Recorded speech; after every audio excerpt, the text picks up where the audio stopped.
Ce qui m'anime vraiment, c'est que j'ai beaucoup tourné un peu en Afrique et je vois des petites choses quand même qui me bousculent un peu.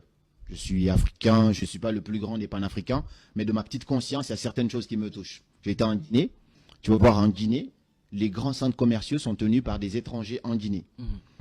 Où les plus grands hôtels sont tenus par des étrangers en Guinée. Les plus grands restaurants ou bars sont tenus par des étrangers en Guinée.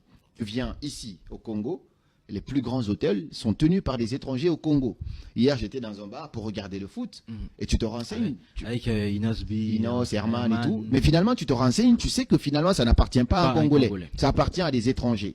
Il y a une chose qui me choque. J'habite en France. En Guinée, j'ai acheté un tiramisu. Un truc qui coûte 4 euros en Guinée. Je l'ai payé en France. Un truc qui coûte 4 euros. C'est quoi un tiramisu? C'est un dessert. C'est un dessert quand tu finis de manger un dessert. Ça coûte 4 euros, parfois même 3 euros, tu peux en trouver. J'ai été en Guinée, j'ai payé un tiramisu à 15 euros. Ici au Congo, je regarde les menus. Bon, pas besoin de dire c'est cher ou pas cher, mais tu te rends compte que c'est des gens qui vont mettre des prix 10 fois plus chers que ce qu'ils allaient mettre dans leur propre pays. Et ils payent 10 fois moins d'impôts dans notre propre pays. Et ils emploient des gens de notre pays pour les payer 10 fois moins cher. Finalement, ils font une marge 10 fois supérieure qu'ils pourraient faire nulle part ailleurs dans ce monde.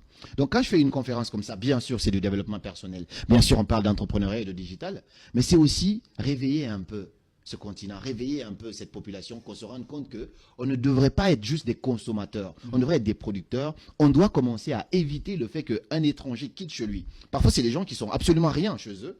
Ils viennent ici avec un petit budget, ils deviennent des rois dans notre pays, ils nous emploient, ils nous maltraitent dans cet emploi-là et ils mettent des prix faramineux. Et nous, on est fiers de se bomber les torses pour venir dépenser des 200 euros, des 300 euros en une soirée chez eux parce qu'on est en train de les enrichir. Et cet argent-là, ils ne vont pas le réinvestir ici. Ils vont encore rapatrier tous ces fonds-là pour rentrer chez eux. Je n'ai rien contre les étrangers, parce qu'il faut un peu de tout ça, mais c'est d'inviter tous les Congolais, d'inviter tous les gens de l'Afrique à prendre la place qu'il faut, parce que la nature a horreur du vide. Si on ne prend pas cette place-là, c'est d'autres gens qui vont les prendre. Et ça me fait mal au cœur, honnêtement, loin de tous les discours panafricains qu'on peut entendre, mais ça c'est de mes propres yeux de voir que un petit dessert qui coûte 2 euros, 3 euros ailleurs, on le vend en Afrique, qui est censé être un pays pauvre, normalement, un continent pauvre, où c'est censé être moins cher. Mais non, bien qu'il y a entre guillemets les coûts d'exportation et tout, mais ils payent très peu d'impôts ici, parce qu'il suffit de donner un peu d'argent à X et finalement, l'État ne voit pas cet argent. Il y a tout ça qui rentre en jeu. C'est conscientiser et nous demander de prendre la place qu'il nous faut, parce que la nature a horreur du vide. Donc, c'est un peu à ça aussi sur ça aussi que je m'appuie comme une sorte de révolution pour ajouter cette petite touche à cette conférence. Mais je sais que dans cette salle-là, ce jour-là, il suffit peut-être d'une phrase ou peut-être d'une démonstration pour réveiller quelque chose en quelqu'un et qu'il puisse reprendre le contrôle de sa vie. Et peut-être qu'on aura d'autres grands entrepreneurs qui vont détenir les plus grands restaurants ici au Congo, les plus grands hôtels ici au Congo, ou même les plus grands centres commerciaux, et qu'on ne soit pas juste des consommateurs et qu'on soit fiers de se bomber les torses en tant que consommateurs.